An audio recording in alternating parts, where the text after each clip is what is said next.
नमस्कार शिक्षक साथियों, आपने यदि चैनल पर विजिट किया है तो पूर्व में आपने एक वीडियो देखा होगा। नया शिक्षण सत्र, नए बदलाव। नए शिक्षण सत्र में कुछ नए बदलाव हुए हैं। नया शिक्षण सत्र है, नया पोर्टल आपको उपलब्ध कराया गया है। पूर्व में जो आप कार्य शिक्षा पोर्टल पर करते आए हैं वह कार्य आपको एजुकेशन पोर्टल 3.0 पर करना है। तो यहाँ हम जानकारी देखेंगे कि आप छात्रों को कक्षोन्नति कैसे देंगे, अगली कक्षा में छात्रों को प्रमोट कैसे करेंगे, क्योंकि परीक्षा होने के उपरांत जब रिजल्ट घोषित कर दिया जाता है, छात्र उत्तीर्ण हैं अनुत्तीर्ण हैं, तो उसके बाद आपको पहला कार्य करना होता है कक्षा उन्नति या कक्षोन्नति का। छात्रों को आपको कक्षोन्नति देनी होती है। अगली कक्षा में छात्रों को प्रमोट करना होता है। 6वीं के छात्रों को कक्षा 7वीं में प्रमोट करना है, कक्षा 7वीं के छात्रों को 8वीं में प्रमोट करना है। इस प्रकार से कक्षा पहली से लेकर 12वीं तक सभी छात्रों को रिजल्ट पोर्टल पर अपडेट करना होता है। जैसे आप रिजल्ट अपडेट करते हैं तो छात्रों की कक्षोन्नति हो जाती है। तो हम देखेंगे कक्षोन्नति आप किस प्रकार से करेंगे। अब कुछ ऐसे छात्र भी होंगे जो परीक्षा में उपस्थित रहे, कुछ छात्र ऐसे होंगे जो अनुत्तीर्ण हो गए हैं और कुछ छात्र ऐसे होंगे जो उस कक्षा से उत्तीर्ण हो गए हैं। तो इन सभी जानकारियों का ध्यान रखते हुए हमें छात्रों को कक्षोन्नति देना है। जो रिजल्ट अपडेशन का कार्य है उसे पूर्ण करना है। तो नए पोर्टल पर हम किस प्रकार से यह कार्य करेंगे, उदाहरण स्वरूप यहाँ पर देखते हैं। कक्षोन्नति या क्लास प्रमोशन का कार्य आप किस प्रकार से करेंगे। चूँकि पोर्टल नया है तो हम जानकारी प्रारंभ से देखते हैं। कहाँ से आप पोर्टल को सर्च करेंगे, कैसे इसे लॉगिन करेंगे।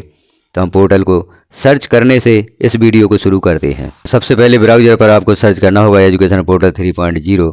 जैसे यहाँ पर आप देख रहे हैं, यहाँ लिखा हुआ भी, और आप इसे लिख भी सकते हैं। यहाँ पर आप लिखें एजुकेशन पोर्टल 3.0। इस प्रकार से आप जैसे ही एजुकेशन पोर्टल 3.0 लिखते हैं अगला पेज ओपन होता है। यहाँ पर अब नए ऑप्शन हमें दिखाई दे रहे हैं, नया पेज ओपन हुआ है। तो जो आपको पहला ऑप्शन यहाँ पर प्राप्त हुआ है स्कूल एजुकेशन पोर्टल 3.0, तो इस पर हम क्लिक कर देंगे। जैसे ही आप इस पर क्लिक करेंगे तो लॉगिन के लिए पेज उपलब्ध हो जाता है। अब आप लॉगिन किस प्रकार से करेंगे यह प्रक्रिया पूरी वीडियो में भी दी गई है। चैनल पर विजिट करके वह वीडियो भी आप देख सकते हैं कि आपको एजुकेशन पोर्टल 3.0 को किस प्रकार से लॉगिन करना है। लॉगिन प्रक्रिया आप देख सकते हैं। यहाँ हम देख रहे हैं यूज़र नेम, पासवर्ड और कैप्चा।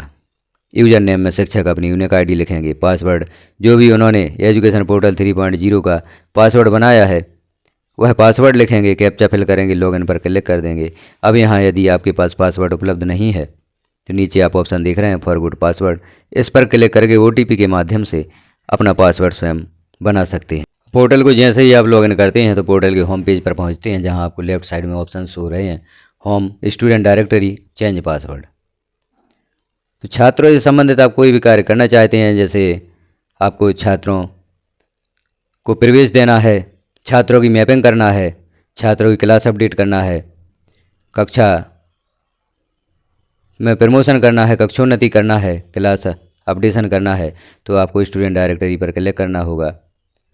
तो किसी भी एक कक्षा का उदाहरण लेकर हम यहाँ पर देखेंगे किस प्रकार से आपको छात्रों की कक्षा अपडेट करना है, किस प्रकार से छात्रों को आप अगली कक्षा में भेजेंगे। तो यहाँ हम क्लिक करते हैं स्टूडेंट प्रमोशन। स्टूडेंट प्रमोशन पर आप जैसे ही क्लिक करते हैं अगला पेज ओपन होगा। अब यहाँ पर आप देख रहे हैं स्टूडेंट प्रमोशन और नीचे स्टूडेंट प्रमोशन इन न्यू क्लास, अर्थात नई कक्षा में छात्र को प्रमोट करना है, छात्रों को कक्षोन्नत करना है। तो जिस कक्षा के छात्रों को आप कक्षोन्नत करना चाहते हैं, प्रमोट करना चाहते हैं, तो लास्ट स्टूडेंट क्लास, यहाँ पर आपको छात्र की अंतिम कक्षा सेलेक्ट करनी होगी। जैसे हम कक्षा 7 के छात्रों को यहाँ पर प्रमोट करके देख लेते हैं, क्योंकि पूर्व में कक्षा 6 के छात्रों को यहाँ पर प्रमोट करके दिखाया गया, उस वीडियो को भी आप देख सकते हैं। कक्षा 8वीं के छात्रों को आप कैसे प्रमोट करेंगे, यदि आपके विद्यालय में कक्षा 8 अंतिम कक्षा है तो उनकी कक्षोन्नति किस प्रकार से करेंगे, और यदि आपके विद्यालय में कक्षा 9 भी संचालित है तो कक्षा 8 के छात्रों को 9 में भेजना है तो उनकी कक्षोन्नति आप किस प्रकार से करेंगे। यह समझ जानकारी आपको पूर्व वीडियो में उपलब्ध है, तो चैनल पर विजिट करके उन वीडियोज़ को भी अवश्य देखें। तो यहाँ हम देखते हैं कक्षा 7 के छात्रों को प्रमोट करके कक्षा 7 के छात्रों के उदाहरण से हम सभी कक्षाओं की कक्षोन्नति समझेंगे। तो सिलेक्ट कर लेते हैं कक्षा 7 और यहाँ आपको सर्च पर क्लिक करना होगा। जैसे ही आप सर्च पर क्लिक करते हैं तो यहाँ कक्षा 7 के छात्रों की सूची ओपन हो जाती है। अब यहाँ आप देख रहे हैं स्टूडेंट डिटेल है, serial number, action, student ID यानी यह समग्र आईडी है, student name, father name, date of birth, appeared in exam और स्कूल स्टेटस। अब छात्रों को आप कक्षोन्नति देना चाहते हैं तो दो प्रकार से दे सकते हैं। एक्शन में जो आप चेक बॉक्स देख रहे हैं, यदि आप इस पर क्लिक कर देते हैं तो सभी छात्र यहाँ पर सिलेक्ट हो जाते हैं। सभी छात्रों को आप एक साथ कक्षोन्नति दे सकते हैं। और यदि आप चाहते हैं कि कुछ छात्रों को कक्षोन्नति देना चाहते हैं, एक एक छात्र को कक्षोन्नति देना चाहते हैं, तो आप एक चेक बॉक्स भी यहाँ पर क्लिक कर सकते हैं। तो चूँकि हमें पूरी कक्षा के छात्रों को कक्षोन्नत करना है तो एक्शन में जो चेक बॉक्स है इस पर आप क्लिक कर दें, सभी छात्र यहाँ पर सिलेक्ट हो जाते हैं। अब हमें यहाँ पर एक बात का विशेष ध्यान रखना है, जैसे यहाँ आप देख रहे हैं अपीयर्ड इन एग्ज़ाम, जो छात्र परीक्षा में बैठे हैं उन पर पहले से एस सिलेक्ट है। अब यदि कोई ऐसे छात्र हैं जो परीक्षा में नहीं बैठे हैं तो उन पर आपको जो यहाँ पर नो है उस पर क्लिक करना होगा। जैसे हम यहाँ पर देख लेते हैं, कुछ छात्र ऐसे हैं जो परीक्षा में नहीं बैठे थे, तो हम यहाँ पर नो सिलेक्ट करेंगे और आगे की कार्रवाई देखते हैं किस प्रकार से आप इन छात्रों की कक्षोन्नति करेंगे। इन्हें हमने नो सिलेक्ट कर दिया। अब इन छात्रों को परीक्षा देने का एक और मौका मिल सकता है। जैसे आप देख रहे हैं कक्षा 5वीं 8वीं में जो छात्र अनुत्तीर्ण हैं, परीक्षा में अनुपस्थित थे, तो उन्हें पुनः परीक्षा की सुविधा प्रदान की जाती है। अब यदि वह छात्र पुनः परीक्षा देते हैं या आपकी लोकल कक्षाओं में भी आप पुनः परीक्षा छात्रों की लेते हैं और वह छात्र आगे उत्तीर्ण हो जाते हैं तो उन्हें आपको कक्षोन्नति देनी होगी। और यदि यहाँ पर आप इन छात्रों की क्लास प्रमोशन में या कक्षोन्नति में आप यहाँ पर नो सेलेक्ट कर देते हैं तो यह छात्र पूर्व की कक्षा में ही शो होंगे, यह अगली कक्षा में प्रमोट नहीं होंगे। तो यहाँ पर आप इन छात्रों की कक्षोन्नति के लिए थोड़ा इंतज़ार कर लें। तो जो यहाँ हमने एक्शन में चेक बॉक्स देखा था, इस टिक को आप हटा दें। जो छात्र परीक्षा में सम्मिलित नहीं हुए हैं उनकी यह टिक हटा दें, क्योंकि इन छात्रों को हम आगे भी कक्षोन्नत कर सकते हैं। तो यहाँ जो भी छात्र परीक्षा में उपस्थित नहीं रहे या अनुत्तीर्ण हो गए हैं उन छात्रों का भी आप क्लास प्रमोशन या कक्षोन्नति रोक दें, थोड़ा इंतज़ार करें। यदि यह छात्र विद्यालय में उपस्थित हो जाते हैं, आप इनका पुनः एग्ज़ाम लेते हैं, पुनः परीक्षा करवाते हैं, तो इन छात्रों को आपको कक्षोन्नत करना होगा। और यदि आपको पूर्ण विश्वास है कि यह छात्र पुनः परीक्षा में सम्मिलित नहीं होगा, आप इसे उसी कक्षा में बैक करना चाहते हैं, उसी कक्षा में रोकना चाहते हैं, तो आप इस चेक बॉक्स को क्लिक भी कर सकते हैं और यहीं पर पूर्ण क्लास का कक्षोन्नति का कार्य आप कर सकते हैं। उचित यही होगा। छात्रों को चूँकि किसी कक्षा में रोका नहीं जा सकता, यदि छात्र परीक्षा में उपस्थित हो जाता है, पुनः परीक्षा में उपस्थित हो जाता है, वह उत्तीर्ण हो जाता है, तो ऐसे छात्रों को आपको पुनः कक्षोन्नति देनी होगी। और यदि आप यहाँ पर सभी चेक बॉक्स क्लिक करके सभी छात्रों की कक्षोन्नति कर देते हैं तो यह छात्र पूर्व कक्षा में ही शो होंगे और आपको यहाँ पर प्रॉब्लम का सामना करना पड़ सकता है। तो कक्षा 5वीं 8वीं से संबंधित जरूर आप ध्यान रखें। जो छात्र अभी परीक्षा में अनुत्तीर्ण हो गए हैं या अनुपस्थित थे तो उन छात्रों की कक्षोन्नति अभी आप ना करें। जो एक्शन में हमने यहाँ पर क्लिक किया था जिससे कि सभी चेक बॉक्स क्लिक हो गए थे, तो उन छात्रों हेतु जो परीक्षा में उपस्थित नहीं हुए हैं उनके यहाँ से चेक बॉक्स से टिक हटा दें, तो यह छात्र अभी शेष रह जाएंगे। इनकी कक्षोन्नति हम बाद में भी कर सकते हैं। अब एक और महत्वपूर्ण जानकारी यहाँ पर देख लेते हैं। अपीयर्ड इन एग्जाम हमने यस या नो कर दिया। स्कूल स्टेटस आप किस प्रकार से सेलेक्ट करेंगे? छात्र वर्तमान सत्र में आपके ही विद्यालय में अध्ययन करेगा, तो यहाँ पर सेम सिलेक्ट रहने दें, क्योंकि सेम सभी छात्रों के सामने सिलेक्ट है। अब आप देखते हैं कि यह विद्यार्थी इस वर्ष किसी अन्य विद्यालय अध्ययन के लिए जा रहा है, तो यहाँ पर अदर सिलेक्ट करेंगे। जैसे आपके विद्यालय की अंतिम कक्षा 5 है, 5वीं के छात्रों की कक्षोन्नति आप कर रहे हैं, अंतिम कक्षा 5 है, तो यह 6वीं में अध्ययन हेतु किसी अन्य विद्यालय में जाएगा, तो यहाँ पर आप अदर सिलेक्ट करेंगे। इसी प्रकार से कक्षा 8वीं के छात्रों की कक्षोन्नति कर रहे हैं, तो कक्षा 8 आपके विद्यालय में अंतिम कक्षा है, तो अंतिम कक्षा उत्तीर्ण करके छात्र किसी अन्य विद्यालय में जा रहा है, तो यहाँ पर भी आप अदर सिलेक्ट करें। और यदि एकीकृत विद्यालय है, कक्षा 1 से 12 है, कक्षा 6 से 10 है, अगली कक्षा आपके ही विद्यालय में छात्र अध्ययन करेगा तो यहाँ पर सेम सेलेक्ट करें। तो सेम और अदर के संबंध में यही हमें विशेष ध्यान रखना है कि यदि आप आपके विद्यालय की अंतिम कक्षा के छात्रों को कक्षोन्नति दे रहे हैं तो यहाँ पर अदर सेलेक्ट करेंगे, और यहाँ पर जैसे हम कक्षा 7वीं के छात्रों को कक्षोन्नति दे रहे हैं, यह छात्र कक्षा 8वीं में हमारे ही विद्यालय में अध्ययन करेगा तो यहाँ पर हम सेम सेलेक्ट रहने देंगे।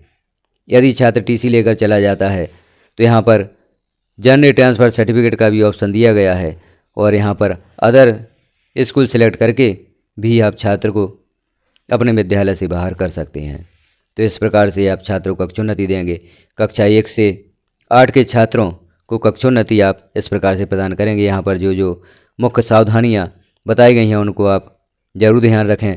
जो छात्र भी परीक्षा में अनुत्तीर्ण हैं या अनुपस्थित हैं उन्हें आप यहाँ पर कक्षोन्नति हेतु रोक सकते हैं। हम देखेंगे जिन छात्रों के सामने से हमने चेक बॉक्स का टिक हटा दिया है वह छात्र किस कक्षा में प्रदर्शित होते हैं, और जिन छात्रों को आपने कक्षोन्नत कर दिया है वह छात्र किस कक्षा में प्रदर्शित होते हैं।